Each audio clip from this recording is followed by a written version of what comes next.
بسم اللہ الرحمن الرحیم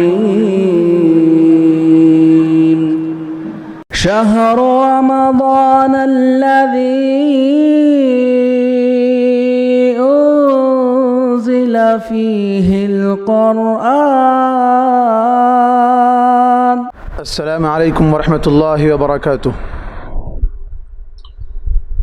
الحمد للہ رب العالمین والعاقبۃ للمتقین والصلاة والسلام علی رسولہ الامین وعلی آلہ وصحبہ اجمعین، اما بعد، قال اللہ تبارک وتعالی فی القرآن المجید: شهر رمضان الذي انزل فيه القرآن هدى للناس وبينات من الهدى والفرقان۔ ہر قسم کی تعریف، بڑائی و بزرگی اسی ایک اللہ رب العالمین کے لیے لائق و سزاوار ہے جو اس ساری کائنات کا خالق و پالنہار ہے۔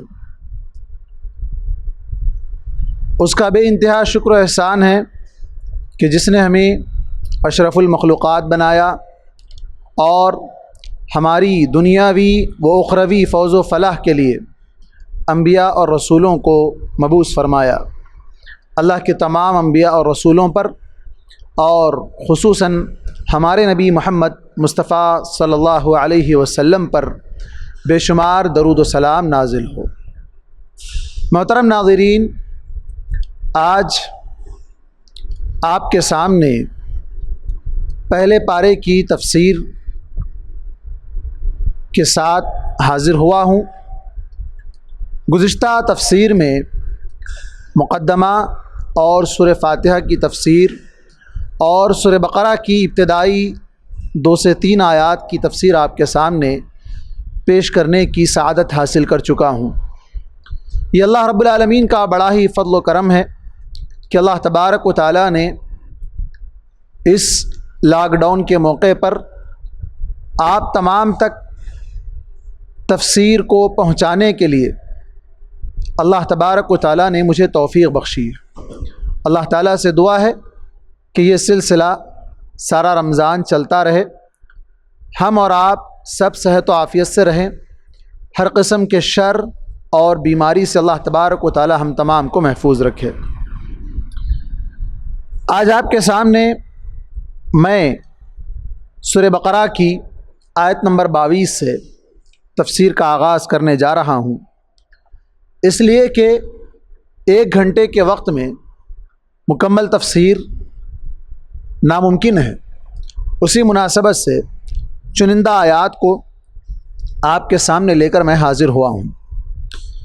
سب سے پہلے آج اللہ تبارک و تعالیٰ کی یہ آیت سورہ بقرہ کی آیت نمبر 22 میں، جس میں 21 اور 22 میں، جس میں اللہ تبارک و تعالیٰ کا فرمان ہے: یا ایھا الناس اعبدوا ربکم الذی خلقکم والذین من قبلکم لعلکم تتقون۔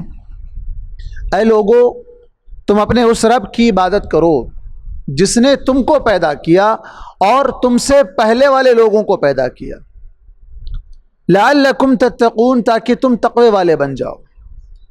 الذی جعل لکم الارض فراشا والسماء بناء، وہی ہے جس نے تمہارے لیے زمین کو بچھونا بنایا اور آسمان کو چھت بنایا، وانزل من السماء ماء، اور آسمان سے اللہ تبارک و تعالیٰ نے بارش نازل فرمائی، فاخرج به من الثمرات رزقا لکم، اور اس بارش کے ذریعے سے اللہ تبارک و تعالیٰ نے تمہارے لیے پھل اور میوے تمہاری روزی کے طور پر اللہ تبارک و تعالیٰ نے تمہیں عطا فرمائے۔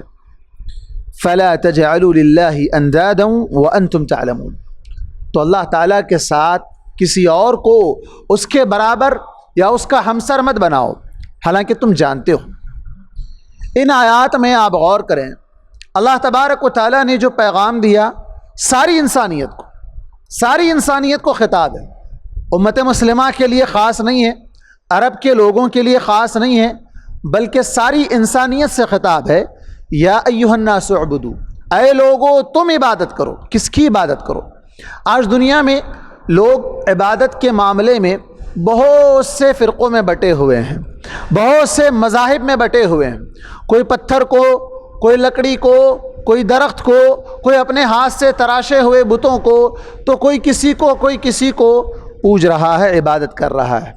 تو یہ عبادت اللہ ہی کی ہونی چاہیے۔ کیوں ہونی چاہیے؟ وہ بھی اللہ تبارک و تعالیٰ نے دلیل دی ہے، اس لیے کہ اللہ نے ہی تم کو پیدا کیا ہے، ورنہ تم کیا تھے؟ تمہاری حیثیت نہیں تھی، تمہارا ذکر تک نہیں تھا۔ لم یکن شیئا مذکورا، قابل ذکر چیز ہی نہیں تھے، تو کیسے تمہارا ذکر ہوگا جب اللہ تبارک و تعالیٰ نے تم کو پیدا کیا؟ تو اس کے اندر دوسری اہم بات ہمیں یہ معلوم ہوئی کہ جو خالق ہے وہی معبود ہے، خالق الگ معبود الگ نہیں ہو سکتا ہے۔ جو خالق ہے وہی معبود ہے، جس نے پیدا کیا وہ عبادت کا حقدار ہے۔ ایسا نہیں ہے کہ آپ کسی کا کھا رہے ہو اور گا کسی اور کا رہے ہو، تو یہ بالکل وہی بات ہوئی۔ تو یہاں بہت سے لوگ دنیا کے اندر جنہیں شیطان نے اپنے ذہن میں لوگوں کو اللہ کی عبادت سے دور کر کے، اللہ سے پھیر کر کے مختلف طرح کے معبودان باطلہ میں مصروف کر دیا ہے۔ تو ایسے میں اللہ تبارک و تعالیٰ نے ہمیں یہ جو پیغام دیا ہے، اس پیغام کو ساری انسانیت تک پہنچانا ہے کہ تم تمام کا رب اللہ تبارک و تعالیٰ ہے۔ صرف تمہارا ہی نہیں بلکہ تم سے پہلے تمہارے باپ داداؤں کا بھی وہی رب ہے، وہ الگ نہیں ہے، اس نے ان کو بھی پیدا کیا اور تم کو بھی پیدا کیا۔ اور دوسرے کئی دلائل اللہ تبارک و تعالیٰ نے اس آیت نمبر 22 میں دیے کہ اس نے تمہارے لیے زمین کو بچھونا بنایا، چلنے پھرنے کے قابل بنایا، مسطح ہموار بنایا، ذلول۔ ایک اور مقام پر اس کے بارے میں اللہ تبارک و تعالیٰ نے فرمایا هو الذی جعل لکم الارض ذلولا فامشوا فی مناکبها۔ زمین کو اللہ تبارک و تعالیٰ نے تمہارے لیے ذلول، مسطح بنا دیا، چلنے پھرنے کے قابل بنا دیا، لائق بنا دیا اس کے۔ تو ایسی صورت میں یہ بھی ایک بہت بڑی دلیل ہے کہ ہم دنیا میں آج ٹرانسپورٹ کا جو نظام آج ہمارے سامنے ہے، اس ٹرانسپورٹ کے نظام کو آپ دیکھیں کہ کیسے اللہ تبارک و تعالیٰ نے اس زمین کو انسان کے لیے ہموار کر دیا، انسان کے قابو میں کر دیا، انسان کے لیے مسخر کر دیا کہ انسان اس پر کہاں کہاں راستے بنا رہا ہے، چٹانوں کو تراش کر، پل بنا کر، برج بنا کر، کیسے کیسے راستے ہموار کر کے انسان ایک طویل راستوں تک، طویل مسافت تک پہنچنے کے لیے بڑے آسانی کے ساتھ اس زمین کو اپنی تسخیر میں لے کر، اپنی قدرت میں لے کر انسان آگے بڑھتا جا رہا ہے۔ اس کے بعد دوسری دلیل دی گئی کہ آسمان کو اللہ تبارک و تعالیٰ نے چھت بنایا ہے۔ آسمان پر انسان غور کرے، آسمان پر انسان غور کرے، ایک معمولی سا چھت انسان اگر گھر میں بناتا ہے، کوئی گھر بنانے کے لیے چھت ڈالتا ہے، 100 گز کا مکان بنا رہا ہے، کتنے پلرز چاہیے اس کو؟ اس کے تھکنس کے اعتبار سے، اس کی صلاحیت کے اعتبار سے اس کو کم سے کم 4 پلر، 6 پلرز، 8 پلرز، روم کے اعتبار سے، فلاں کے اعتبار سے۔ اتنا بڑا آسمان جس کے نیچے کئی سیارے ہیں، جس کے نیچے ایک بہت بڑی گلیکسی ہے، اس اتنے بڑے آسمان کے لیے ایک ستون اللہ تبارک و تعالیٰ نے نہیں بنایا، بغیر عمد ترونہا، بغیر کسی ستون کے۔ اچھا ستون نہیں ہے تو پھر یہ رکا ہوا کیسے ہے؟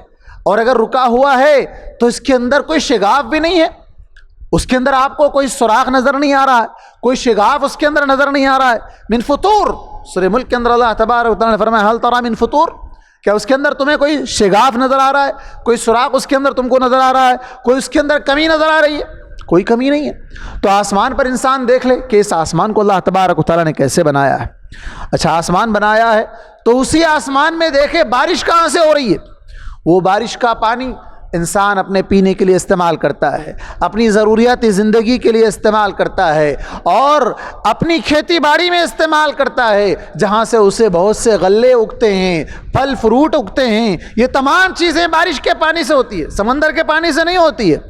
سمندر کے پانی سے کھیتی باڑی یا فصل نہیں ہوتی ہے، بارش کا پانی اللہ تبارک و تعالیٰ اس کے لیے بنایا ہے۔ اور اللہ تبارک و تعالیٰ نے تو ہر چیز کو جو زندہ ہے اس کے لیے پانی کو لازم قرار دیا، وَجَعَلْنَا مِنَ الْمَاءِ كُلَّ شَيْءٍ حَيٍّ، ہم نے ہر چیز کو جو زندہ ہے اس کو پانی کے ذریعے سے زندہ رکھا ہے۔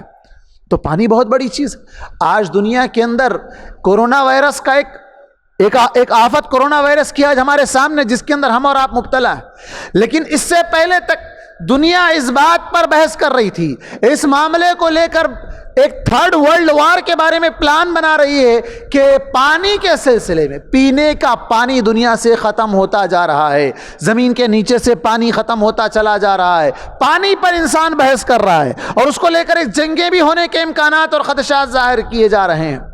تو ایسے موقع پر انسان کو سوچنا چاہیے کہ یہ پانی کون دے رہا ہے، پانی کہاں سے آ رہا ہے۔ بارش نہیں ہوتی تھی، اللہ کے نبی صلی اللہ علیہ وسلم نماز استسقاء کے لیے نکلتے تھے، لوگوں کو گھروں سے باہر لے جاتے تھے اور پرانے بوسیدہ کپڑے پہن کر اللہ کے سامنے اپنی عاجزی دکھا کر ہاتھ اٹھا کر گڑ گڑا کر دعائیں مانگتے تھے۔ گھر کو پہنچنے سے پہلے بارش ہو جاتی تھی، گھر کو پہنچنے سے پہلے بھیگ کر واپس لوٹ کر آتے تھے۔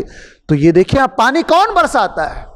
اللہ تبارک و تعالیٰ نے سورہ ملک کی آخری آیت میں فرمایا کہ اگر اللہ تبارک و تعالیٰ اس پانی کو جو زمین کے اندر ہے اس کو پوری گہرائی میں چلا جائے، وہ پانی کو گہرائی میں اگر ڈال دے فَمَن يَأْتِيكُم بِمَاءٍ مَّعِينٍ، تو پھر تمہارے لیے میٹھا پانی کہاں سے آئے گا؟ آج لوگ تو بورویل پر بورویل ڈال رہے ہیں، گھروں کے اندر 1000 فٹ پر ہے، 2000 فٹ پر ہے، نہ جانے کتنے کتنے بورویل فیل ہو جا رہے ہیں، پانی نہیں ہے، بورویل سوکھ گئے ہیں، پانی کی وجہ سے پریشان ہیں لوگ، بڑی بڑی بلڈنگیں بن گئی ہیں، کمپلیکس بن گئے ہیں، پانی نہیں ہے۔ پانی کے بغیر اس بلڈنگ کا کیا فائدہ؟ پانی کے بغیر اس کا کیا فائدہ ہے؟ وہاں کون انسان رہنا گوارا کرے گا جہاں پانی نہیں ہے؟ تو یہ پانی کون دے رہا ہے؟ اللہ تبارک و تعالیٰ دے رہا ہے۔ تیسری دلیل ہے کہ اللہ تبارک و تعالیٰ آسمان کو انسان کے لیے پانی برسانے کا ذریعہ بنایا اور اس پانی سے انسان کے غلے، اس کی غذا کی تمام اشیاء، وہ تمام چیزیں جو انسان کی ضروریات سے متعلق ہیں، ان تمام کو اسی پانی کے لیے ایک اہم ذریعہ بتایا ہے۔ اس کا نتیجہ کیا ہونا چاہیے؟ جب انسان یہ جان لیا کہ اس کو اللہ نے پیدا کیا ہے اور زمین کو مسطح بنایا، چلنے پھرنے کے قابل بنایا۔ اچھا، زمین کے بارے میں ایک اور بات، آج ساری دنیا یہ مانتی ہے، سائنس یہ بتاتی ہے کہ زمین کا جو حصہ ہے پانی پر وہ 25% ہے اور 75% پانی ہے۔ آپ اندازہ لگائیں 75% پانی پر 25% زمین کا یہ حصہ کیسے رکا ہوا ہے؟ اس کو کون سی طاقت ہے جو روک کر رکھی ہے؟ ورنہ وہ 75% پانی اگر غالب آ جاتا تو اس زمین پر رہنے والا کون تھا؟ کون کیسے رہ سکتا تھا؟ یہ زمین ہل جاتی۔ اس کو کیسے اللہ تبارک و تعالیٰ نے پہاڑوں کے ذریعے سے میخ کی شکل میں اس کو ٹھوس کر اس زمین کو روک کر رکھا ہے تاکہ یہ زمین ڈگمگا نہ جائے۔ اور اس زمین کو آپ غور کرتے چلے جائیں، گلیکسی کے اندر آپ دیکھتے چلے جائیں، کتنی ایسی چیزیں ہیں، کتنے سیارے۔ اللہ تبارک و تعالیٰ نے اسی لیے کہا کیا یہ لوگ غور نہیں کرتے آسمان میں؟ یہ لوگ تدبر نہیں کرتے؟ دیکھتے نہیں آسمان کو ہم نے کیسے بنایا ہے؟ دیکھتے نہیں کہ اس کے اندر کی چیزیں کیسی ہے؟ یتفکرون فی خلق السماوات والارض، اہل ایمان کی نشانی بتلائی گئی کہ اہل ایمان آسمان میں غور کرتے ہیں، اہل ایمان زمین کی چیزوں میں غور کرتے ہیں، اہل ایمان اپنے آپ میں غور کرتے ہیں۔ غور کر کے تو دیکھیں، پتہ چلے گا۔ اور اس کے بعد نتیجہ ہمیں یہ ملا کہ جب روزی دینے والا وہی، پیدا کرنے والا وہی، بارش برسانے والا وہی، تو پھر دوسرے کس کام کے ہیں؟ دوسروں کو جو لوگ مان رہے ہیں کہ یہ روزی دینے والا ہے، یہ اولاد دینے والا ہے، یہ فلاں دینے والا ہے، تو پھر یہ لوگ کس کام کے ہیں؟ یہ تو کچھ کام کے نہیں ہیں، ان کا تو کوئی حصہ ہی نہیں ہے اس میں، نہ آسمان میں ہے، نہ زمین میں ہے، نہ پانی برسانے میں ہے، نہ اولاد دینے میں ہے، تو پھر یہ کس کام کے ہیں؟ تو کہا فَلَا تَجْعَلُوا لِلَّهِ أَنْدَادًا، اللہ ندن کہتے ہیں برابر، ایکول، جو اللہ کے برابر کون ہو سکتا ہے؟ لَمْ يَكُنْ لَهُ كُفُوًا أَحَدٌ، ہمیں یہ درس دیا گیا کہ اللہ کے برابر کوئی نہیں ہے، اس کا ہمسر کوئی نہیں ہے، اس کے ایکول کوئی نہیں ہے، اس کی مثال کسی میں نہیں پائی جا سکتی ہے۔ لیس کمثلہ شیء، اس کے جیسا کوئی نہیں ہے۔ تو پھر لا تجعلوا للہ اندادا، اللہ کے برابر کسی کو مت ٹھہراؤ۔ وانتم تعلمون، اب تم سب ساری چیزیں جانتے ہو کہ یہ کوئی دینے والا نہیں۔ مشرکین مکہ کا کیا حال تھا صاحب؟ مشرکین مکہ اللہ کو مانتے تھے، جب انہیں بارش کی ضرورت ہوتی، جب انہیں کوئی اور چیز کی ضرورت پڑتی تو وہ اللہ کو مانتے تھے۔ ان سے پوچھا جاتا وَلَئِن سَأَلْتَهُم مَّن خَلَقَ السَّمَاوَاتِ وَالْأَرْضَ لَيَقُولُنَّ اللَّهُ، اگر آپ اللہ کے نبی ان سے پوچھیں کہ آسمان کو کس نے پیدا کیا، زمین کو کس نے پیدا کیا، تو وہ کہیں گے کہ اللہ نے پیدا کیا۔ فَأَنَّىٰ تُؤْفَكُونَ، تو پھر کہاں پھرے جا رہے ہو؟ کہاں پھرے جا رہے ہو؟ تو اس سے بات واضح ہے کہ مشرکین مکہ کو پوری طرح اندازہ تھا کہ اس کائنات کو بنانے والا اللہ تبارک و تعالیٰ ہی ہے، لیکن دوسروں کو اس لیے اس کے ساتھ جوڑتے تھے کہ جیسے کہ وہ لوگ تلبیہ کے اندر پڑھا کرتے تھے لبیک اللہم لبیک لبیک لا شریک لک لبیک ان الحمد والنعمت لک والملک لا شریک الا شریک، ایک کو شریک بنا دیتے تھے۔ یہی معاملہ ان کا گڑبڑ تھا، یہیں پر آ کر گڑبڑ کیا کرتے تھے۔ لیکن جب وہ سمندر کا سفر کرتے تھے، وہاں موجیں ان کی کشتی کو اتھل پتھل کے ساتھ بری طرح انہیں پریشانی میں مبتلا کر دیتی۔ فَإِذَا رَكِبُوا فِي الْفُلْكِ دَعَوُا اللَّهَ مُخْلِصِينَ لَهُ الدِّينَ، جب وہ سمندر میں سفر کرتے، وہاں کشتی میں سوار ہوتے تو خالص اللہ کو پکارتے، اللہ تو ہمیں بچا لے۔ فَلَمَّا نَجَّاهُمْ إِلَى الْبَرِّ اذا ہم یشرکون، جیسے اللہ سے دعا کرتے ہیں اللہ ہمیں خشکی تک پہنچا دے، ساحل سمندر تک ہم کو صحیح سلامتی کے ساتھ پہنچا دے، جیسے وہاں پہنچے کشتی سے اترے شروع ہو گیا صاحب اذا ہم یشرکون، اچانک پھر وہ اللہ کے ساتھ شریک ٹھہرانے لگ جاتے۔ بالکل اسی طرح ان لوگوں کا عمل تھا اولاد کے معاملے میں، جب تک اولاد نہیں ہوتی تو اللہ سے دعا مانگتے، اور جب اولاد ہو جاتی تو کیا کہتے کہ نہیں ہم فلاں کے پاس گئے تھے تو اولاد ہوئی، فلاں کے پاس جانے سے اللہ نے فلاں نے ہم کو اولاد دی، ان کے پاس جانا، ان سے مدد مانگنا، ان کا واسطہ پکڑنا، ان کا وسیلہ پکڑنا، یہ ہمارے لیے ذریعہ بنا تب تو اولاد ہوئی، ورنہ کہاں اتنے سال ہو گئے شادی ہو کے اولاد نہیں ہو رہی تھی۔ تو یہ لوگ شرک میں مبتلا ہو رہے ہیں۔ تو ہمارے لیے ان دو آیات میں درس ہے کہ ہم سب سے پہلے ایک مسلمان ہونے کے ناطے ہم یہ جانتے ہیں کہ ہم کو پیدا کرنے والا رب اللہ تبارک و تعالیٰ ہے، اسی کی عبادت کرنی چاہیے، اسی نے ہم کو یہ زمین پر چلنے پھرنے کے قابل بنایا، یہ آسمان بنایا، آسمان سے ہماری روزی کے دروازے کھولے، اور پھر یہ ساری چیزیں ہمارے لیے فراہم کی جو ہماری ضروریات کے مطابق ہونی چاہیے۔ تو ایسے میں ہمارا یہ فرض بنتا ہے کہ اس پیغام کو ساری انسانیت تک پہنچائیں۔ آج انسانیت پیاسی ہے، انسانیت کو پتہ ہی نہیں ہے کہ کون پیدا کیا ہے۔ بہت سے ایسے لوگ ہیں جو یہ سمجھتے ہیں کہ بس ہم تو پیدا ہو گئے، مر جائیں گے، نموت ونحیا وما یہلکنا الا الدہر وما نحن بمبعوثین، ہم پیدا ہوئے مر جائیں گے، ایسے ہی زمانہ ہم کو ختم کر دے گا، آئے تھے چلے جائیں گے، اور ہم دوبارہ نہیں اٹھائے جائیں گے۔ انہیں بتانا ہے کہ نہیں، دوبارہ زندگی ہے۔ اس کے بعد آیت نمبر 23 جس کے اندر اللہ تبارک و تعالیٰ نے قرآن مجید کے تعلق سے، جو کہ سورہ بقرہ کی دوسری آیت کے اندر کہا گیا ذالک الکتاب لا ریب فیہ، کہ وہ کتاب ہے جس میں ذرا برابر بھی شک نہیں ہے، تو پھر اس کو تائید کے طور پر مزید یہ کہا گیا وَإِن كُنتُمْ فِي رَيْبٍ مِّمَّا نَزَّلْنَا عَلَىٰ عَبْدِنَا۔ اللہ اکبر، ایک ایک حرف پر آپ غور کریں قرآن کے، کئی سارے شکوک و شبہات دور ہو جائیں گے۔ خود مسلمانوں کے درمیان اللہ کے نبی صلی اللہ علیہ وسلم کے بارے میں جو مغالطہ پایا جاتا ہے، اللہ کے نبی صلی اللہ علیہ وسلم کی شان میں جو غلو کیا جاتا ہے، اس کا بھی جواب اس آیت کے اندر ہے۔ اے لوگو، اگر تم کو شک ہے اس شریعت میں، اس کتاب میں جو ہم نے نازل کی ہمارے بندے پر، علی عبدنا، عبد کہا، بندہ اللہ تبارک و تعالیٰ نے لفظ استعمال کیا۔ ہمارے مسلمان بھائی کتنے ایسے لوگ ہیں جو بندے کا لفظ استعمال کرنے سے ناراض ہو جاتے ہیں کہ اللہ کے نبی کی شان میں گستاخی نہیں، بلکہ اللہ تبارک و تعالیٰ نے ایک نہیں قرآن میں کئی مقامات پر کہا تبارک الذی نزل الفرقان علی عبدہ لیکون للعالمین نذیرا، العبد سبحان الذی اسری بعبدہ لیلا من المسجد الحرام، وہاں پر بھی عبد کا لفظ استعمال کیا۔ کئی مقامات پر اللہ تبارک و تعالیٰ نے خود عبد کا لفظ استعمال کیا، یہ خود اللہ کے نبی صلی اللہ علیہ وسلم کی شان میں اللہ تبارک و تعالیٰ نے استعمال کیا ہے۔ تو یہاں پر بھی کہا علی عبدنا، تو کہا اگر تم کو شک ہے فأتوا بسورۃ من مثلہ، اس جیسی ایک سورت تم بھی لے آؤ۔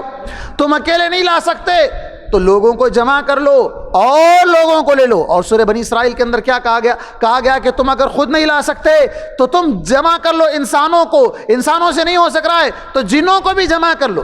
قل لئن اجتمعت الانس والجن، انسانوں کو بھی لا لو، جنوں کو بھی لا لو، تاکہ وہ اس جیسا کلام قرآن مجید وہ بنا سکے اپنے طور پر، نہیں بنا سکتے۔ فَأْتُوا شُهَدَاءَكُم مِّن دُونِ اللَّهِ، اللہ کو چھوڑ کر تم جس کو چاہتے لا لو، لا کر یہ ایسا کلام لا کر بتا دو، ان کنتم صادقین، اگر تم سچے ہو۔ اور اس کے بعد کہا کہ تم یہ کام نہیں کر سکتے، فَإِن لَّمْ تَفْعَلُوا، اگر تم نہ کر سکو اور ہرگز تم کر بھی نہیں سکتے، لَن تَفْعَلُوا، ہرگز نہیں کر سکتے، ایسا ایک کلام، ایک پوری سورت تو چھوڑو، ایک آیت نہیں لا سکتے، ولن تفعلوا فاتقوا النار التي، اس آگ سے بچو، اس آگ سے بچو، اتقوا النار التي وقودها الناس والحجارہ۔ ایندھن بنایا گیا کس کو؟ انسان کو اور پتھر کو۔ ایندھن کس کو کہتے ہیں صاحب؟ ایندھن کس کو کہتے ہیں؟ ایندھن آگ کو جلانے کے لیے بیس، جیسے آپ لکڑی جلاتے ہیں تاکہ آگ بھڑک اٹھے، تو وہ آگ بھڑکانے کے لیے جہنم میں کس کو ڈالا جائے گا؟ لکڑیوں کو نہیں ڈالا جائے گا، وہ جہنم میں انسانوں کو ڈالا جائے گا، وہ جہنم میں پتھروں کو ڈالا جائے گا۔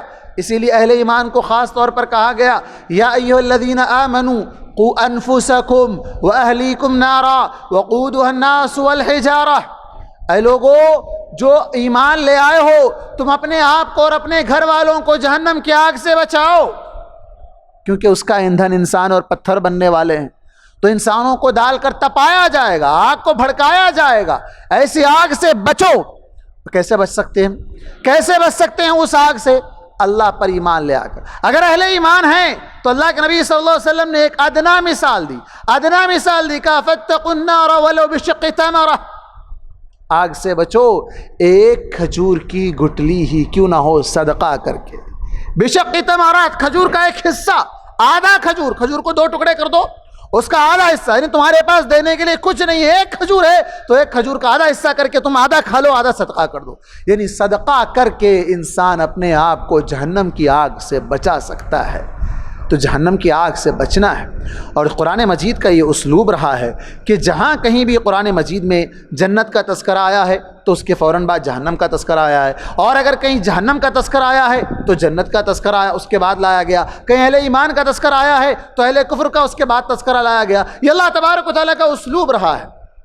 تو یہاں جہنم کا تذکرہ آنے کے بعد اللہ تبارک و تعالیٰ نے جنت کا بھی تذکرہ کیا۔ اللہ تعالیٰ کہتا ہے وَبَشِّرِ الَّذِينَ آمَنُوا وَعَمِلُوا الصَّالِحَاتِ، ان لوگوں کو خوشخبری سنا دو جو ایمان لے آئے اور نیک عمل کیے، ان لہم جنات تجری من تحتها الانہار، کہ ان کے لیے باغات ہیں، ایسے باغات جن کے نیچے سے نہریں جاری ہیں۔ ہر انسان کی یہ خواہش ہوتی ہے کہ اس کا گھر ایسا ہو کہ اس کے نیچے سے نہر بہہ رہی ہو۔ بالکل یہی صورتحال فرعون کو آپ دیکھیں، فرعون نے کیا کہا تھا؟ الیس لی ملک مصر وہذہ الانہار تجری من تحتی، ارے دیکھتے نہیں ہو کہ مصر کی بادشاہت میرے ہاتھ میں ہے، میں یہاں کا بادشاہ ہوں اور میرے محل کے نیچے سے نہر دوڑ رہی ہے۔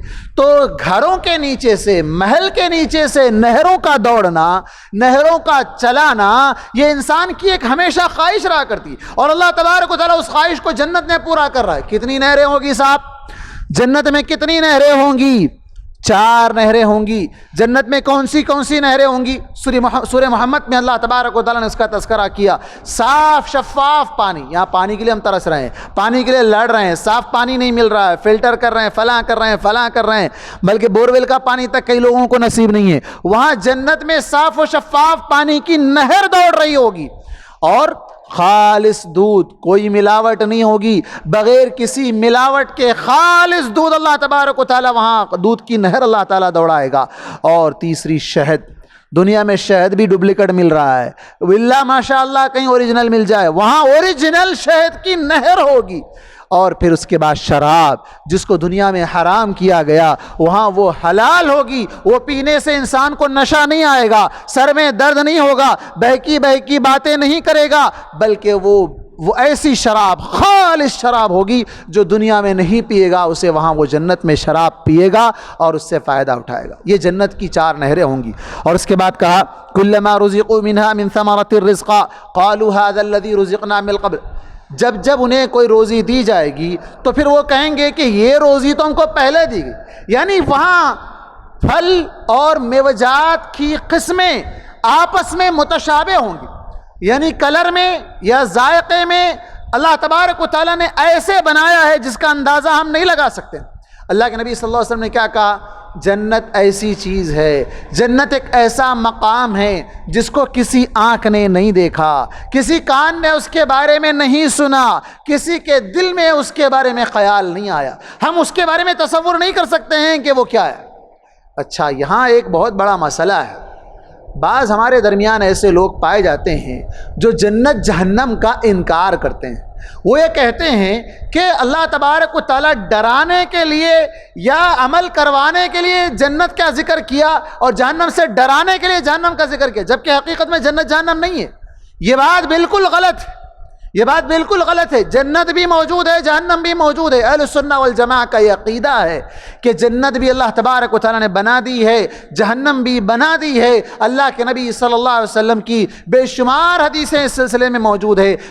آپ اسراء اور معراج کا وہ واقعہ لے لیں، اسراء اور معراج میں اللہ کے رسول صلی اللہ علیہ وسلم نے بنفس نفیس آپ نے خود جنت کا آپ نے مشاہدہ کیا، جہنم کا آپ نے مشاہدہ کیا، اور خود دنیا کے اندر اللہ کے رسول صلی اللہ علیہ وسلم صحابہ کو لے کر مسجد میں بیٹھے ہوئے ہیں، نماز پڑھوا رہے ہیں، نماز پڑھا رہے ہیں، آپ آگے بڑھتے ہیں، پیچھے ہٹ جاتے ہیں، آپ سے پوچھا جاتا ہے کیا ہے، کہا کہ مجھے انگور کا خوشہ بتلایا گیا تھا، میں لینے کے لیے آگے بڑھا لیکن وہ ہٹا دیا گیا۔ اگر وہ حاصل ہوتا تو وہ جنت کا خوشہ ہمیشہ دنیا کے لوگ اس سے فائدہ اٹھا سکتے تھے۔ اسی طرح کہا اللہ کے رسول صلی اللہ علیہ وسلم نے ایک مرتبہ ایک بہت بڑے دھماکے کی آواز آئی، اللہ کے رسول صلی اللہ علیہ وسلم نے کہا جانتے ہوئے کیا ہے یہ آواز کیسی ہے؟ کہا کہ یہ 70,000 سال پہلے ایک پتھر جہنم میں ڈالا گیا تھا، آج وہ جہنم کی تہ میں پہنچا ہے۔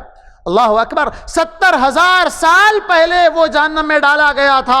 اللہ کے نبی صلی اللہ علیہ وسلم 1400 سال پہلے کہہ رہے ہیں کہ وہ پتھر جہنم کی تہ کو اب پہنچا ہے، تو اس کا مطلب یہ ہوا کہ جہنم موجود ہے، جہنم موجود ہے، جنت بھی موجود ہے، جہنم بھی موجود ہے۔ اور آگے اللہ تبارک و تعالیٰ نے کہا وَلَهُمْ فِيهَا أَزْوَاجٌ مُطَهَّرَةٌ، اللہ تعالیٰ انہیں پاکیزہ بیویاں عطا کرے گا۔ جنت میں جانے کے بعد پاکیزہ بیویاں کس طرح کی ہوں گی؟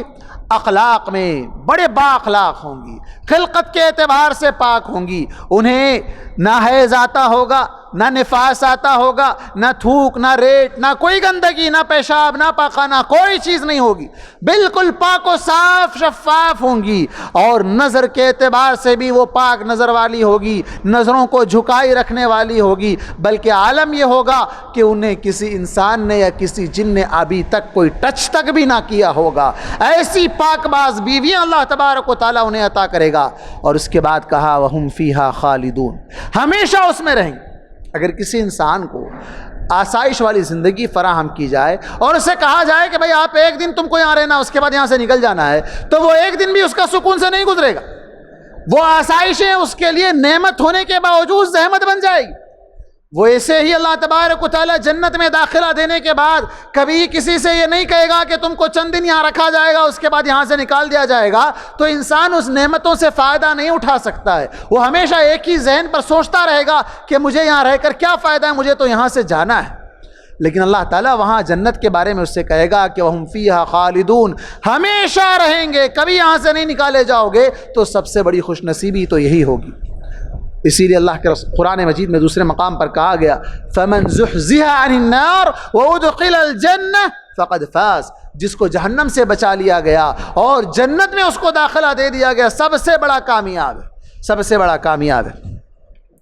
اس کے بعد سورہ بقرہ کی آیت نمبر 28 آپ کے سامنے ہے، جس میں اللہ تبارک و تعالیٰ فرماتا ہے كَيْفَ تَكْفُرُونَ بِاللَّهِ وَكُنْتُمْ أَمْوَاتًا فَأَحْيَاكُمْ ثُمَّ يُمِيتُكُمْ ثُمَّ يُحْيِيكُمْ ثُمَّ إِلَيْهِ تُرْجَعُونَ، تم کیسے اللہ کا انکار کرتے ہو؟ تم تو مردہ تھے، اللہ نے تم کو زندگی دی، پھر تم مر جاؤ گے، پھر وہ تمہیں زندہ کرے گا، پھر اسی کی طرف تم کو لوٹ کر جانا ہے۔ یہ ایک آیت میں انسان کی زندگی کے سارے مراحل کو جمع کر دیا گیا۔ انسان کی زندگی کے کتنے مراحل ہیں؟ تقریباً 4 سے 5 مراحل ہیں۔ کیا کیا ہے؟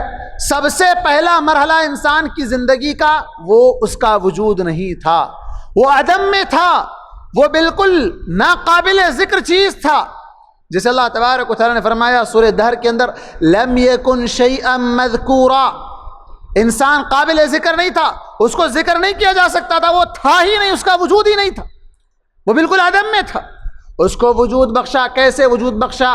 من نطفۃ امشاج، ایک نطفے سے، حقیر پانی سے۔ وہ حقیر پانی ماں کے پیٹ میں جاتا ہے اور اس حقیر پانی کو اللہ تبارک و تعالیٰ کئی سٹیجز سے پار کروا کر ایک انسانی شکل دیتا ہے. وہ خون ہوتا ہے، جمع ہوا خون ہوتا ہے، پھر وہ لوتھڑا بنتا ہے، پھر اس پر ہڈیوں کا ڈھانچہ بنایا جاتا ہے، پھر گوشت اس پر چڑھایا جاتا ہے، پھر اس میں جان ڈالی جاتی ہے، اس کے غذا کا انتظام کیا جاتا ہے. پھر 9 مہینے کے بعد وہ ایک مرحلہ ماں کے پیٹ کا ہے، پہلے نہیں تھا، آیا ماں کے پیٹ میں تھا، ماں کے پیٹ سے تیسرا مرحلہ وہ دنیا میں آتا ہے. دنیا میں انسان جب تک رہتا ہے یہ انسان کی زندگی کا یہ تیسرا مرحلہ ہے جسے انسان دنیاوی زندگی کہتا ہے. یہ دنیاوی زندگی ختم ہونے کے بعد پھر وہ مٹی میں چلا جاتا ہے. وہ چوتھا مرحلہ ہے جسے عالم برزخ کہا جاتا ہے. عالم برزخ سے بعد پھر اس کے بعد جب اللہ تبارک و تعالیٰ اٹھائے گا، دوبارہ زندہ کرے گا، تو 5واں مرحلہ اور آخری مرحلہ ہوگا، وہ قیامت کا مرحلہ ہوگا، جس کے بعد انسان کو کبھی موت نہیں آئے گی، کبھی موت نہیں آئے گی، بلکہ موت کو ہی موت آ جائے گی. اللہ تبارک و تعالیٰ موت کو مینڈے کی شکل میں لائے گا اور اس کو قربان کر دیا جائے گا. اب کسی بھی انسان کو، نہ جنتی کو نہ جہنمی کو، کسی کو موت نہیں آئے گی. جہنمی چاہے گا کہ وہ مر جائے لیکن اس کو موت نہیں آئے گی. تو یہ انسان کے زندگی کے مراحل کو اس ایک آیت میں جمع کر دیا گیا اور بتلا دیا گیا کہ انسان آج دنیا میں تھوڑی سی طاقت، تھوڑی سی دولت، تھوڑا سا اس کو جو صلاحیت اللہ تبارک و تعالیٰ عطا کر دیا، اس کو سمجھ کر انسان یہ سمجھ لیتا ہے کہ بہت آگے بڑھ گیا، حالانکہ وہ پہلے کچھ نہیں تھا. جب کچھ بنا تو وہ ماں کے پیٹ میں ایک عاجز، کمزور، بے بس تھا، وہ اپنے طور پر کچھ نہیں کر سکتا تھا. دنیا میں آیا تب بھی وہ چلنے پھرنے کے قابل نہیں تھا، بولنے کے قابل نہیں تھا. وہ ساری چیزیں اللہ تبارک و تعالیٰ نے بنائی ہے. فجعلناہ سمیعا بصیرا، سننے والا بنایا، دیکھنے والا بنایا. اللہ تبارک و تعالیٰ نے بولنے والا بنایا، بولنا سکھلایا. یہ ساری نعمتیں اللہ تبارک و تعالیٰ نے دی ہے. اور اس کے بعد انسان اللہ تبارک و تعالیٰ سے کہتا ہے کہ مرنے کے بعد دوبارہ کیسا زندہ کیا جائے گا، مرنے کے بعد دوبارہ کیسا زندہ کیا جائے گا. انسان کہتا ہے اَإِذَا مِتْنَا، جب ہم مر جائیں گے، وَكُنَّا تُرَابًا، مٹی ہو جائیں گے، تو اللہ تعالیٰ کیسے ہم کو دوبارہ زندہ کرے گا. أَإِنَّا لَمُبْعَثُونَ، کیا ہم دوبارہ زندہ کیے جائیں گے، اٹھائے جائیں گے. اللہ تبارک و تعالیٰ نے فرمایا اللہ تبارک و تعالیٰ ویسے ہی زندہ کرتا ہے جیسے پہلے اللہ تبارک و تعالیٰ نے پیدا کیا. انسان اللہ تعالیٰ کے بارے میں مثال پیش کرتا ہے، قَالَ مَن يُحْيِي الْعِظَامَ وَهِيَ رَمِيمٌ، ارے یہ ہڈی بوسیدہ ہو گئی، اس بوسیدہ ہڈی کو اللہ تبارک و تعالیٰ کیسے زندہ کرے گا. اللہ تبارک و تعالیٰ کہتا ہے قُلْ يُحْيِيهَا الَّذِي أَنشَأَهَا أَوَّلَ مَرَّةٍ، اس سے کہو اللہ کے نبی کہ اللہ تبارک و تعالیٰ ویسے ہی زندہ کرے گا جیسے پہلے زندہ کیا تھا.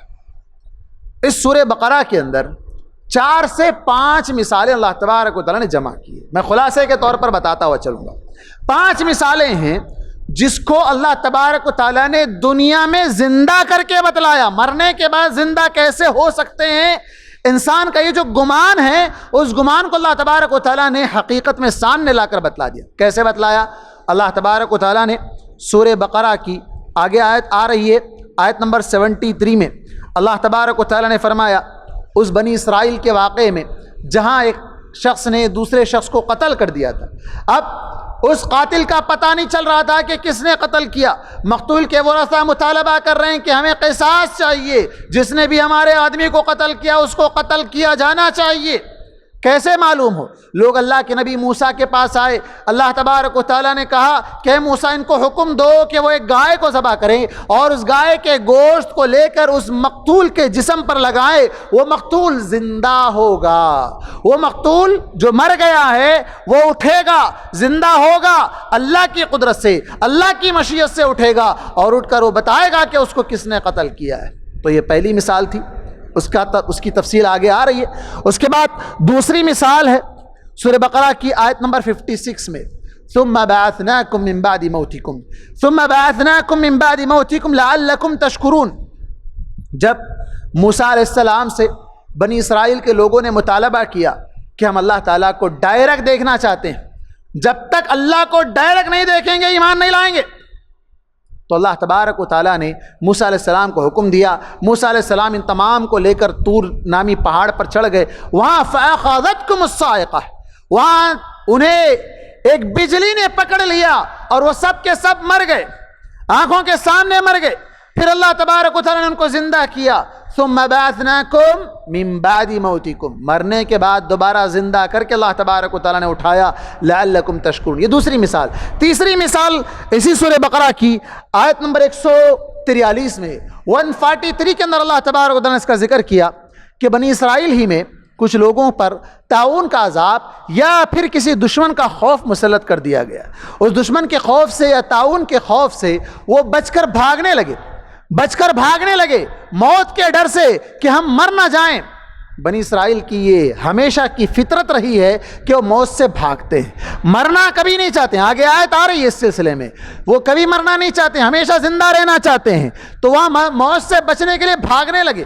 اللہ تبارک و تعالیٰ نے فرمایا الم تر الی الذین خرجوا من دیارہم وهم الوف حذر الموت.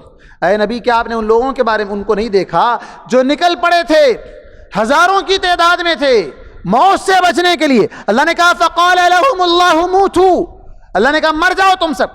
ثم احیاہم, پھر ان کو دوبارہ زندہ کیا, موت دیا پھر دوبارہ زندہ کیا. یہ تیسری مثال تھی. چوتھی مثال ایک اس شخص کی تھی جو ایک کسی قوم پر, جو کہ قوم تباہ ہو گئی تھی, بستیاں ویران ہو چکی تھی, وہاں کوئی انسان رہنے والا نہیں تھا. وہاں سے وہ گزرنے لگا اپنے گدھے کو لے کر, اپنے توشے کو لے کر.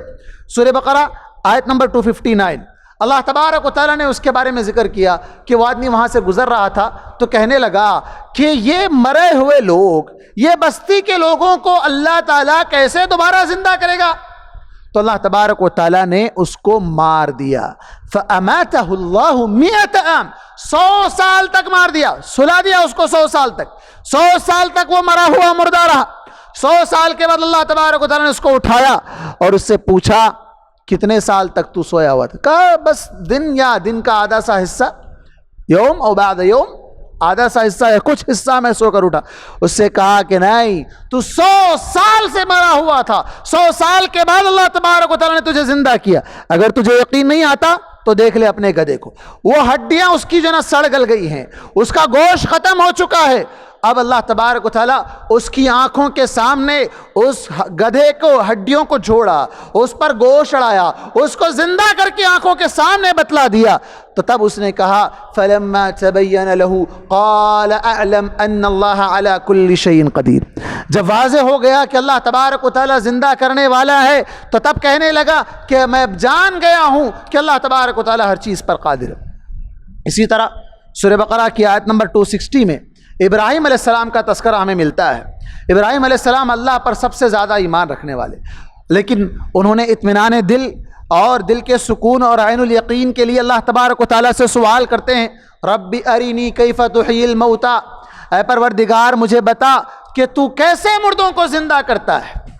تو ابراہیم علیہ السلام کے اس سوال کو ایسے نہیں سوچنا چاہیے کہ ابراہیم علیہ السلام کو شک تھا. شک نہیں تھا, یقین تھا, لیکن عین الیقین حاصل کرنا چاہتے تھے, اطمینان دل کو حاصل کرنا چاہتے تھے. اللہ تبارک و تعالیٰ نے کہا اولم تؤمن, کیا تم کو ایمان نہیں ہے کہ میں مرنے کے بعد دوبارہ زندہ کرتا ہوں. قال بلی, کیوں نہیں ہے پروردگار, مجھے ایمان ہے. ولکن لیطمئن قلبی, دل کے اطمینان کے لیے. تو اللہ تبارک و تعالیٰ نے کہا کہ ٹھیک ہے, ایک کام کرو, 4 پرندوں کو لو, چاروں کو ذبح کرو, ان کے گوشت کو ایک میں ایک مکس کر دو, چاروں پرندوں کو پوری طرح مکس کر دو, اور اس کے بعد ان چاروں کے مکس کیے ہوئے گوشت کو الگ الگ پہاڑ پر لے جا کر رکھ دو, الگ الگ پہاڑ پر لے جا کر رکھ دو, اور جا کر انہیں آواز دو, وہ تمہارے پاس آئیں گے. فصرہن الیک, وہ تمہارے پاس دوڑتے ہوئے آئیں گے. تو اس سے اندازہ لگائے کہ اللہ تبارک و تعالیٰ مردوں کو کیسے زندہ کرتا ہے. ارے مردوں کو زندہ کرنا اس کے لیے کون سا مشکل کام ہے, جب انسان تھا ہی نہیں تو اس کو پیدا کیا. اسی کو اللہ تبارک و تعالیٰ نے دوسرے مقام پر کہا وَهُوَ الَّذِي يَبْدَأُ الْخَلْقَ ثُمَّ يُعِيدُهُ وَهُوَ أَهْوَنُ عَلَيْهِ. اس کے اوپر تو یہ کام بہت آسان ہے. اس کے بعد آپ سورہ بقرہ کی آیت نمبر 37 پر آئیے. آیت نمبر 37 میں میں تفصیل میں نہیں جاؤں گا. آدم علیہ السلام کا جو تذکرہ ہے اس پورے صفحے پر, آدم علیہ السلام کو پیدا کرنے کے تعلق سے جو اللہ تبارک و تعالیٰ اور فرشتوں کے درمیان مکالمہ ہوا, بات چیت ہوئی, اور پھر اس کے بعد اللہ تبارک و تعالیٰ نے آدم علیہ السلام کو جنت میں داخل کیا، پھر جنت سے نکالے گئے، یہ ساری چیزیں اپنی جگہ ہے، تفصیل موجود ہے۔ میں یہاں جو آیت کو میں نے کوٹ کیا ہے، اللہ تبارک و تعالیٰ نے فرمایا فَتَلَقَّى آدَمُ مِن رَبِّهِ كَلِمَاتٍ فَتَابَ عَلَيْهِ۔ آدم علیہ السلام نے اپنے رب سے کلمات حاصل کی، دعائیہ کلمات، وہ دعائیہ کلمات کے ذریعے سے دعا مانگی، اللہ تعالیٰ نے ان کی دعا کو قبول کر لیا، اس لیے کہ اللہ تبارک و تعالیٰ بڑا ہی توبہ قبول کرنے والا اور بڑا رحم کرنے والا ہے۔ اس آیت کے ذریعے سے وہ کون سے کلمات ہیں کہ جن کے ذریعے سے آدم علیہ السلام نے دعا مانگی تھی؟ وہ کلمات سورہ اعراف کے اندر اللہ تبارک و تعالیٰ نے ذکر کیا، ربنا ظلمنا انفسنا وان لم تغفر لنا وترحمنا لنکونن من الخاسرین۔ اے پروردگار، ہم نے اپنے آپ پر ظلم کیا، اگر تو ہمیں نہ بخشتا تو ہم نقصان اٹھانے والوں میں سے ہو جاتے، اگر تو ہم پر رحم نہ کرتا تو ہم نقصان اٹھانے والوں میں سے ہو جاتے۔ ان کلمات کو امام حاکم نے ایک حدیث لائی ہے ابن عباس رضی اللہ عنہما، جو کہ مفسر امام المفسرین ہیں، اللہ کے نبی صلی اللہ علیہ وسلم نے ان کے لیے دعا دی تھی، اللہم علمہم بالتأویل۔ انہوں نے اس آیت کی تفسیر میں کہا ہے کہ آدم علیہ السلام نے اللہ تبارک و تعالیٰ سے کہا، اے اللہ، کیا تو نے مجھے اپنے ہاتھ سے نہیں بنایا؟ ہاتھ سے بنایا ہے، حالانکہ اللہ تبارک و تعالیٰ نے دنیا کی تمام چیزوں کو، یہ انسان اشرف المخلوقات کیوں ہے؟ اس کی وجہ یہ ہے کہ اللہ تبارک و تعالیٰ نے انسان کو اپنے ہاتھوں سے بنایا ہے، ساری کائنات کو لفظ کن سے بنایا ہے، کن فیکون، ساری چیزیں بن گئی، لیکن انسان کو کیسے بنایا؟ لما خلقت بیدی، ہاتھ سے بنایا ہے انسان کو۔ تو آدم علیہ السلام نے اسی بات کا حوالہ دیتے ہوئے اللہ تعالیٰ سے کہا، اے پروردگار، کیا تو نے مجھے اپنے ہاتھ سے نہیں بنایا؟ کہا ہاں، ہاتھ سے بنایا ہے۔ اے پروردگار، اگر میں توبہ کروں، اگر میں استغفار کروں، کیا تو مجھے معاف نہیں کرے گا اور معاف کر کے دوبارہ مجھے جنت میں داخل نہیں کرے گا؟ اللہ تعالیٰ نے کہا کیوں نہیں، میں ضرور معاف کروں گا۔ تو یہ ایسے حالات میں جہاں دنیا آج پریشان ہے، دنیا آج مصیبتوں میں مبتلا ہے، اللہ کے دربار سے دھتکار دیے گئے ہیں، اللہ تبارک و تعالیٰ کے دربار میں پہنچنے نہیں دیا جا رہا ہے، تو ایسے ماحول میں انسان کو چاہیے کہ وہ اللہ کی طرف لوٹنے کے لیے اللہ سے گڑ گڑائے، معافی مانگے، توبہ کرے، استغفار کرے، اپنے گناہوں پر نادم ہو، شرمندہ ہو، اللہ تبارک و تعالیٰ ضرور داخل کرے گا، ضرور داخل کرے گا۔ مصیبتوں سے بچنے کے لیے استغفار سے بڑھ کر کوئی اور ہتھیار نہیں ہے، استغفار سے بڑھ کر، گناہوں سے بچتے ہوئے، اللہ تبارک و تعالیٰ کی طرف رجوع کرتے ہوئے، توبہ کرتے ہوئے انسان اگر لوٹے گا اللہ کی طرف تو اللہ تعالیٰ ضرور سارے حالات کو بدل دے گا۔ اس کے بعد ہم آتے ہیں سورہ بقرہ کی آیت نمبر 41 سے 46 تک۔ یہ 6 آیتیں جو بنی اسرائیل کے تعلق سے نازل ہوئی ہیں، لیکن اس میں ہمارے لیے بہت سے دروس ہیں، ہمارے لیے کئی دروس ہیں۔ میں خلاصے کے طور پر لفظی ترجمہ کیے بغیر اس میں ہمارے لیے جو درس حاصل ہونے والا ہے، اللہ تبارک و تعالیٰ نے اہل بنی اسرائیل سے کہا تھا کہ جو شریعت اب اللہ کے نبی محمد صلی اللہ علیہ وسلم کو دے کر بھیجا ہوں، اس شریعت پر ایمان لے آؤ، اس کتاب پر ایمان لے آؤ جو تمہاری کتابوں کی تصدیق کرتی ہے۔ اللہ کے نبی صلی اللہ علیہ وسلم نے، جیسا کہ صحیح مسلم کی روایت ہے، آپ صلی اللہ علیہ وسلم نے کہا کہ میری بعثت کے بعد، میرے دنیا میں مبعوث ہونے کے بعد جو بھی یہودی یا نصرانی مجھ پر ایمان لائے بغیر مر جائے گا تو وہ جہنم میں جائے گا۔ آج یہود اور نصارہ اپنے آپ کو یہ سمجھتے ہیں کہ وہ جنتی ہیں، جیسے کہ وہ کہا کرتے ہیں لن يدخل الجنہ الا من كان هودا او نصارى، جنت میں صرف یہودی یا نصرانی داخل ہوں۔ یہ ان کا اللہ تبارک تعالیٰ نے کہا تلک امانیہم، یہ تو ان کے واہیات اور ان کی خام خیالی ہے، لیکن اللہ تبارک و تعالیٰ اہل ایمان کو ہی جنت میں داخل کرے گا۔ اس کے بعد اللہ تبارک و تعالیٰ نے ان سے کہا کہ تم سب سے پہلے کافر مت بنو۔ یہ سورہ بقرہ مدنی سورت ہے۔ مشرکین مکہ 13 سال تک کفر کر رہے ہیں، 13 سال تک اللہ کے نبی وہاں موجود ہے، تو یہاں ان سے کہا جا رہا ہے کہ تم پہلے کافر مت بنو۔ یہ کیسے؟ اس کی 2 وجوہات مفسرین نے بتلائی ہے۔ پہلا یہ ہے کہ مشرکین مکہ کو نہیں معلوم تھا کہ اللہ کے نبی ان کے درمیان آنے والے ہیں، جبکہ یہود کو پتا تھا کہ اللہ کے نبی مبعوث ہونے والے ہیں۔ وہ انتظار کیا کرتے تھے، اوس اور خزرج کے لوگوں کو آپس میں لڑواتے تھے اور کہا کرتے تھے کہ ان قریب ایک نبی آنے والا ہے، ہم اس کو لے کر تمہیں گاجر مولی کی طرح کاٹ دیں گے۔ وہ اللہ تبارک و تعالیٰ نے کہا کہ یہ لوگ ان کو یعرفونہ کما یعرفون ابناءہم، اپنے بیٹوں کی طرح وہ ان کو پہچانتے ہیں، لیکن اس کے باوجود وہ انکار کرنے لگے۔ فلما جاءہم ما عرفوا کفروا بہ، جب اللہ کے نبی ان کے درمیان آ گئے تو انہوں نے ان کا انکار کر دیا. تو اللہ تبارک و تعالیٰ نے یہاں کہا کہ تم سب سے پہلے منکر مت بن جاؤ, جانتے بوجھتے انکار کر رہے ہو. پہلی وجہ یہ ہے. دوسری وجہ یہ ہے کہ مدینہ آنے کے بعد, اللہ کے نبی کے مدینہ آنے کے بعد وہاں کے لوگوں میں سب سے پہلے انکار کرنے والے مت بنو, جبکہ تم جانتے ہو, تم کو پتہ ہے, اور اوس اور خزرج کے لوگ ان کو نہیں پتہ ہے, تمہاری کتابوں میں تورات میں پڑھتے ہوئے آ رہے ہو. تو پڑھنے کے بعد اللہ کے نبی کا انکار نہ کرو, اور اللہ تبارک و تعالیٰ کی آیتوں کو چند معمولی سی قیمت پر نہ بیچو, اور حق کو باطل کے ساتھ نہ ملا دو, سچ کو جھوٹ کے ساتھ نہ ملا دو. آج دنیا میں سب سے زیادہ فریب یہی ہوتا ہے, سچ کو جھوٹ بنا کر پیش کیا جاتا ہے اور جھوٹ کو سچ بنا کر پیش کیا جاتا ہے. یہ دجالی میڈیا, یہ یہودی میڈیا آج یہی کام کر رہا ہے, یہ یہودی میڈیا آج یہی کام کر رہا ہے. آج دنیا کے سامنے جو حقائق سامنے آ رہے ہیں وہ حقیقت سے بالکل برعکس, بالکل برعکس ہے. ہو کچھ رہا ہے, دکھایا کچھ جا رہا ہے, دکھایا وہ جا رہا ہے جو نہیں ہو رہا ہے. ایسے وہ تمام چیزیں ہیں, یہ یہودیوں کی چال ہیں, یہ یہودیوں کی سازشیں ہیں. اور اس کے بعد اللہ تبارک تعالیٰ نے انہیں حکم دیا کہ تم بھی نماز قائم کرو, زکوٰۃ ادا کرو, اور با جماعت مسلمانوں کے ساتھ نماز ادا کرو. یعنی ایمان لے آؤ اللہ پر, اللہ کی کتاب پر, اللہ کے نبی پر, اور مسلمانوں کی صفوں میں شامل ہو کر مسلمان بن کر تم بھی نماز ادا کرو. اسی آیت کے ذریعے سے با جماعت نماز کا حکم واجبی طور پر مسلمانوں کو بتلایا گیا کہ با جماعت نماز ادا کرنا واجب ہے. اور اس کے بعد ان لوگوں سے کہا گیا اتأمرون الناس بالبر وتنسون انفسکم, تم تو لوگوں کو تو بھلائی کا حکم دیتے ہو لیکن تم اپنے آپ کو بھول جاتے ہو. آج یہی حال امت مسلمہ کا ہے, اور بالخصوص علماء اکرام کا ہے. علماء اکرام خود تو نیکی کی طرف لوگوں کو ترغیب دلاتے ہیں لیکن خود کرتے نہیں. صدقہ خیرات کی اگر بات کی جائے تو لوگوں کو صدقہ خیرات کی طرف آمادہ تو کرنا چاہتے ہیں لیکن خود کبھی صدقہ کرتے ہوئے نظر نہیں آتے ہیں. تو ہمیں بھی چاہیے کہ ہم جس بات کا حکم لوگوں کو دے رہے ہیں اس معاملے میں سب سے پہلے خود عمل کرنے والے بنیں, ورنہ پھر معاملہ یہ ہوگا یا ایھا الذین آمنوا لم تقولون ما لا تفعلون, اے لوگوں جو ایمان لے آئے ہو تم وہ بات کیوں کہتے ہو جو کرتے نہیں ہو. تو ایسی بات کی جائے جو عمل میں بھی ہو, عمل نہ ہو اور کہی جائے تو اس بات کا معیار نہیں رہے گا, اس بات کا اعتبار نہیں رہے گا, اس بات کے اندر وزن نہیں رہے گا. جب تک انسان کرے گا نہیں تب تک وہ بولے نہیں, جو کرے وہی بولے, یا جو بولے وہ کر کر دکھلائے تو اس کی بات کا اعتبار رہے گا. اللہ تبارک و تعالی ہمیں باعمل بنائے. اس کے بعد اللہ تبارک و تعالی نے بنی اسرائیل کو بالعموم اور مسلمانوں کو بالخصوص ایک حکم دیا کہ تم صبر اور نماز کے ذریعے سے, استعینوا بالصبر والصلاح, صبر اور نماز کے ذریعے سے مدد مانگو. یہاں پر صبر مصیبت کے حالات میں گڑ گڑانے, واویلا کرنے, پریشان ہونے, شور مچانے, تقدیر کو کوسنے, برا بھلا کہنے.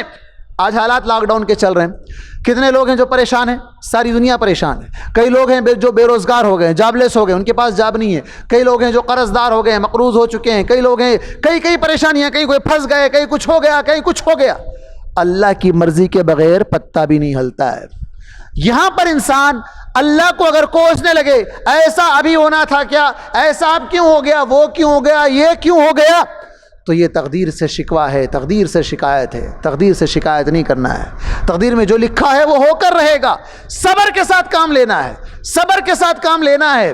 ہم مسلمان بالخصوص رمضان کا مہینہ آج ہم آ گیا ہے, آج الحمدللہ پہلا روزہ ہمارا مکمل ہوا ہے. آج ہم کتنے لوگ ہیں جو یہ افسردہ ہیں, پریشان ہیں کہ ہماری نمازیں مسجدوں میں نہیں ہو رہی ہے. جب مسجدیں کھلی رہتی تھی ہر نماز میں مؤذن صاحب اعلان کیا کرتے تھے کہ حی علی الصلاۃ, آؤ نماز کی طرف.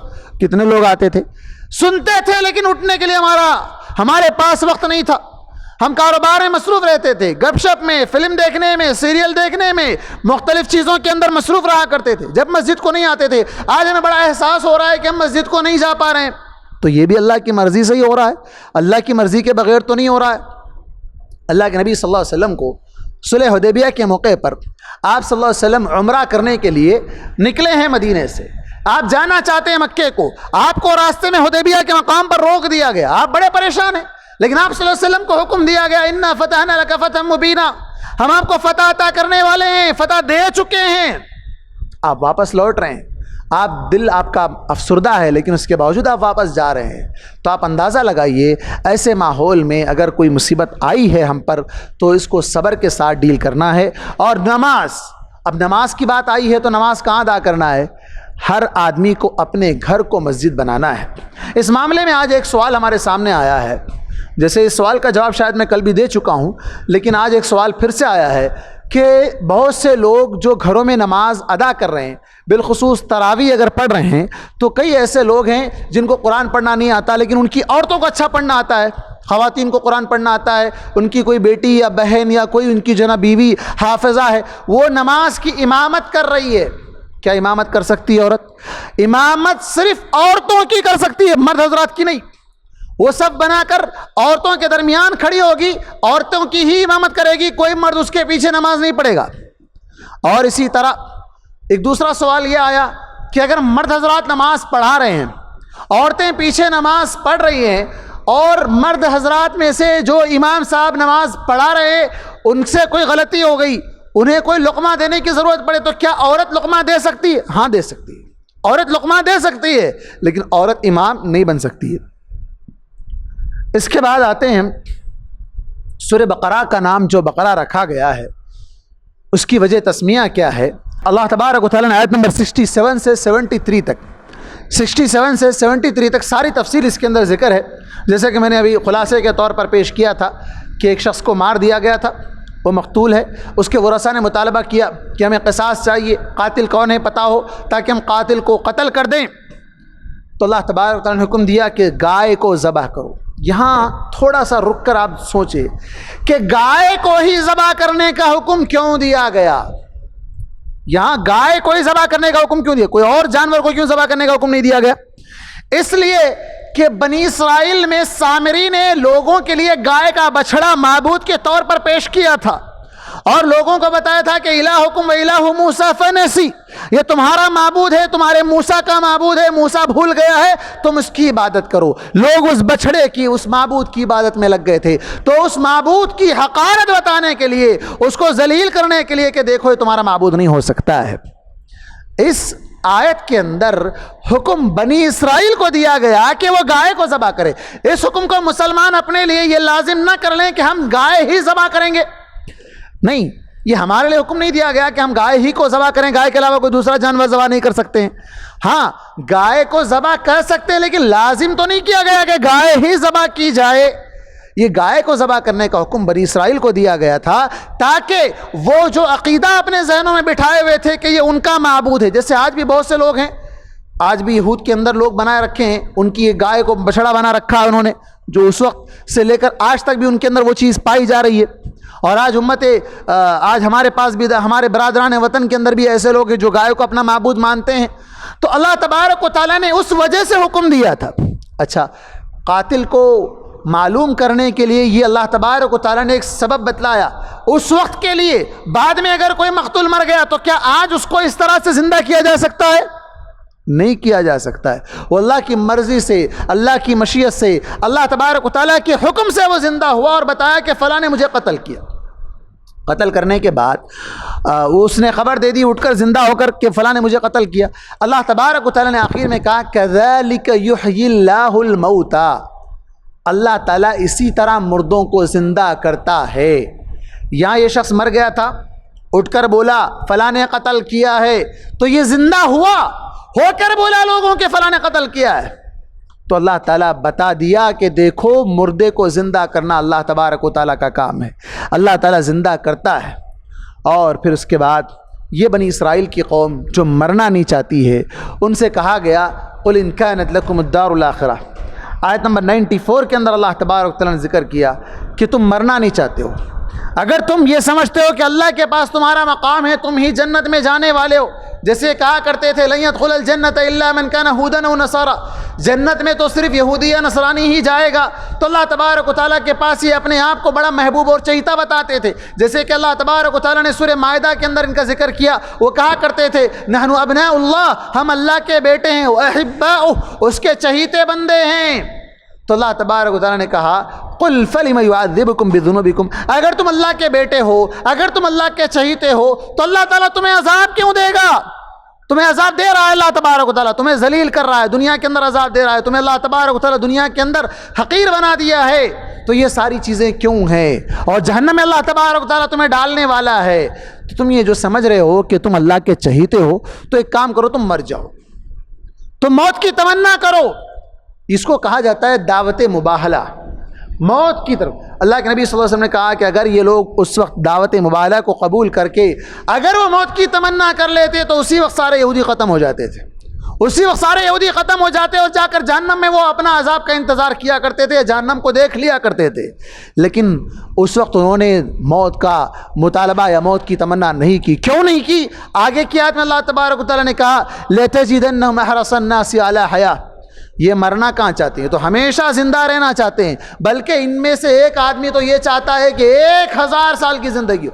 لو يعمر احد من 1000 سنة. اللہ تبارک و تعالیٰ نے فرمایا کہ اللہ یہ لوگ چاہتے ہیں کہ ان کو عمر اتنی دی جائے کہ 1000 سال لو يعمر 1000 سنة 1000 سال کی ان کی عمر دی جائے. آج آپ دیکھ لیں دنیا کے اندر جتنی بھی تدبیریں آج اختیار کی جا رہی ہے, بیماری کے نام پر, ویکسین کے نام پر, فلاں کے نام پر, کون مر رہے ہیں؟ غیر قوم مر رہی. یہود کو چھوڑ کر مر رہے ہیں. یہودی کہاں مر رہے ہیں؟ کہاں بتلایا جا رہا ہے کہ یہودی مر رہے ہیں؟ نہیں بتایا جا رہا ہے. بلکہ ویکسین بنانے والے یہودی بتائے جا رہے ہیں کہ ویکسین انہوں نے بنایا ہے. دنیا کو مار رہے ہیں, دنیا کو قتل کر رہے ہیں, دنیا کو مٹانے کی یہ سازش کر رہے ہیں. دجالی میڈیا کے ذریعے سے دجال کی حکومت قائم کرنا چاہ رہے ہیں. تو ایسے موقع پر ہمیں جان لینا چاہیے کہ یہ لوگ کبھی مرنا نہیں چاہتے ہیں, لیکن اللہ تعالیٰ تو مار کر ہی رہے گا. کوئی زندہ یہاں رہنے کے لیے نہیں آیا ہے. اللہ تبارک و تعالیٰ نے اللہ کے نبی صلی اللہ علیہ وسلم کو خطاب کر کے کہا تھا, اللہ کے نبی صلی اللہ علیہ وسلم وما جعلنا لبشر من قبلک الخلد. ہم نے آپ سے پہلے کسی بھی انسان کو ایسا نہیں بنایا کہ وہ ہمیشہ رہنے والا ہو. کوئی ہمیشہ رہنے کے لیے یہاں نہیں آیا ہے, سب کو مرنا ہی ہے, مر کر ہی جانا ہے. تو موت تو آنی ہے, موت تو یقینی ہے. تو یہ لوگ چاہتے ہیں کہ کبھی نہ مریں, لیکن موت تو یقیناً آنے والی ہے. اس کے بعد آخری 2 آیتیں ہیں. اللہ تبارک و تعالیٰ نے سورہ بقرہ کی آیت نمبر 114 کے اندر مشرکین مکہ کا اس ظالمانہ رویہ جو صلح حدیبیہ کے موقع پر انہوں نے اللہ کے نبی صلی اللہ علیہ وسلم کو مسجد حرام میں داخل ہونے سے روک دیا تھا, کہا کہ یہ لوگ سب سے بڑے ظالم ہیں جو اللہ کے گھر سے روک رہے ہیں. اس آیت کو آج کے حالات پر فٹ نہ کیا جائے. آج کے حالات پر فٹ نہ کیا جائے. یہ نہ کہا جائے کہ آج مسجدوں سے روکا جا رہا ہے, مسجد سے روکنے والے ظالم ہیں. نہیں, وہ اللہ کے نبی صلی اللہ علیہ وسلم کو مسجد سے روکا گیا تھا اللہ کی عبادت سے, اس لیے کہ وہاں پر بت پائے جاتے تھے. وہ اللہ کی عبادت ہونے نہیں دینا چاہتے تھے. آج مسجدوں سے روکا جا رہا ہے تو اس کا پس منظر الگ ہے, اس کے مقاصد الگ ہیں. یہاں قوم کو بیماری سے بچنے کے لیے, بیماری سے دور رہنے کے لیے, اپنے آپ کی حفاظت کے لیے روکا جا رہا ہے. بعض لوگ ہو سکتا ہے کہ اس آیت کو وہاں پر فٹ کر دے اور کہیں گے کہ دیکھو یہ علماء ہیں جو لوگوں کو مساجد سے روک رہے ہیں, حرم سے روک رہے ہیں, مسجد نبوی سے روک رہے ہیں. نہیں, ہمیں حالات کے جو حالات چل رہے ہیں ان حالات کو سمجھنا چاہیے. ان حالات کو سمجھتے ہوئے شریعت کے اندر جو حل بتلایا گیا ہے اس حل کو استعمال میں لانا چاہیے. اس کے بعد آیت نمبر 115 کے اندر اللہ تبارک و تعالیٰ نے فرمایا وَلِلَّهِ الْمَشْرِقُ وَالْمَغْرِبُ فَأَيْنَمَا تُوَلُّوا فَثَمَّ وَجْهُ اللَّهِ. اللہ کے نبی صلی اللہ علیہ وسلم جب مدینہ آئے تو 16 مہینے تک آپ بیت المقدس کی طرف آپ رخ کر کے اپنی عبادت کیا کر رہے تھے, نمازیں ادا کر رہے تھے. لیکن دلی خواہش تھی کہ کعبۃ اللہ کو قبلہ بنا دیا جائے.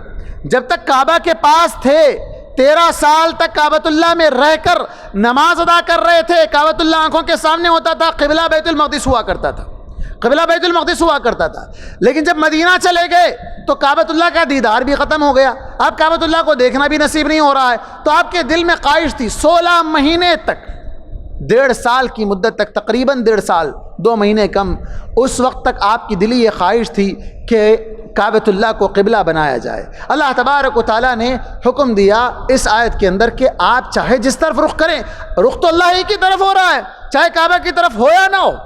لیکن یہ آیت کا حکم بعد میں منسوخ ہو گیا اور اللہ تبارک و تعالیٰ نے اس آیت کو باقی رکھا ان لوگوں کے لیے جو سفر میں ہوں یا ایسے مقام پر ہوں جہاں پر قبلے کی تعین ناممکن ہو. تو ان سے کہا گیا کہ تم جس طرف بھی چاہے رخ کر کے نماز ادا کرو, تمہاری نماز اللہ ہی کے لیے ہے, اللہ کی طرف ہی تمہارا رخ ہو رہا ہے.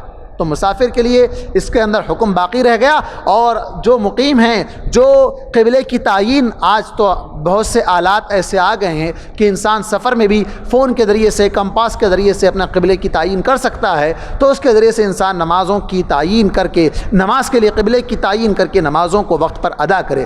تو یہاں پر ہمارے لیے یہ درس ملا کہ نماز کو کسی حال میں نہیں چھوڑنا ہے۔ گھر میں نماز ادا کر رہے ہوں یا کہیں بھی نماز ادا کر رہے ہوں، قبلہ رخ ہو کر نماز ادا کریں، قبلے کی تعین کر لیں۔ آج بہت سے لوگ گھروں میں نماز ادا کرتے ہیں، پتہ ہی نہیں چلتا ہے کہ قبلہ کس طرف ہے۔ کتنے لوگ ہیں آج جو اپنے گھروں میں نماز ادا کرنا چاہتے ہیں، پریشان ہیں گھر کے اندر کس اینگل کو قبلہ بنایا جائے۔ تو ہمارے لیے مشکل نہیں ہے، جو لوگ ہندوستان میں رہتے ہیں ان کے لیے بالخصوص مشکل نہیں ہے، اس لیے کہ ہمارا قبلہ مغرب کی طرف پڑتا ہے۔ تو اس اعتبار سے ہمیں اتنی مشکل نہیں ہے جتنی مشکل کے دیگر لوگوں کو جو بالخصوص سفر میں ہوا کرتے ہیں، ٹرین میں ہوا کرتے ہیں یا پلین میں ہوا کرتے ہیں، ان کے لیے مشکل پیش آ سکتی ہے۔ یہ آج کے حد تک تفسیر رہی ہے پہلے پارے کی، اگرچہ کہ یہ تفسیر کل ہونے والی تھی، لیکن چونکہ مقدمہ اور سورہ فاتحہ کی تفسیر طویل ہونے کی بنا پر پہلے پارے کی تفسیر باقی رہ گئی تھی۔ اس اعتبار سے آج منتخب آیات کی تفسیر آج آپ کے سامنے پیش کی گئی۔ اللہ تبارک و تعالیٰ سے دعا ہے کہ اللہ تبارک و تعالیٰ ہم تمام کو کتاب و سنت کو سمجھتے ہوئے اپنی زندگیوں میں نافذ کرنے کی توفیق عطا فرمائے۔ اللہ تبارک و تعالیٰ اس رمضان المبارک کے مہینے میں اس کے تقدس کو برقرار رکھتے ہوئے، روزے رکھتے ہوئے، اللہ کی عبادت کرتے ہوئے ہمیں اس ماہ مقدس کو گزارنے کی توفیق عطا فرمائے، اور اس ماہ مقدس کے اندر تمام دنیا کو، ساری دنیا کو اور بالخصوص مسلمانوں کو کورونا کی بیماری سے اور اس کے شر سے محفوظ رکھے۔ آمین۔ وآخر دعوانا ان الحمد للہ رب العالمین۔ والسلام علیکم ورحمۃ اللہ وبرکاتہ۔